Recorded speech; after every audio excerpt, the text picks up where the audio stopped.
یہ جو آٹا پیسنے والے لوگ ہوتے ہیں چکی والے، آٹا پیس کر وہ اجرت بھی لیتے ہیں آٹا پیسنے کی، بھئی 100 روپیہ لوں گا من کے پیچھے، وہ 100 روپیہ یعنی اجرت بھی لے رہے ہوتے ہیں اور پھر آٹے میں سے کاٹ بھی کاٹ رہے ہوتے ہیں، یہ ناجائز ہے۔ اور اس پر صراحتاً نبی پاک علیہ السلام کی حدیث موجود ہے، میرے آقا علیہ السلام نے اس سے منع فرمایا ہے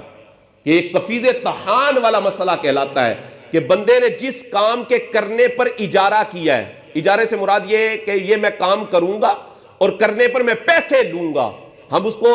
گندم دیتے ہیں اور ہم اسے کہتے ہیں یہ پیس کر دے، کتنے پیسے لے گا؟ وہ کہتے ہیں جی من پیچھے اتنے پیسے لوں گا جی۔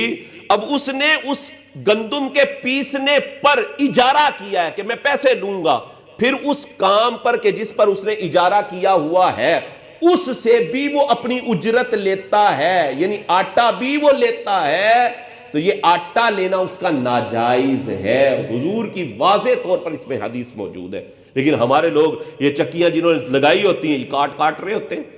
یہ کاٹتے ہیں بیچ میں سے۔ او بھائی اگر آپ کا یہ گزارا نہیں ہے اتنے پیسوں میں کہ 100 روپے آپ فی من کے پیچھے لیتے تو آپ 200 کر لو، لیکن اس میں سے آپ کا کاٹنا، اس میں سے آٹا نکالنا یہ جائز نہیں ہے۔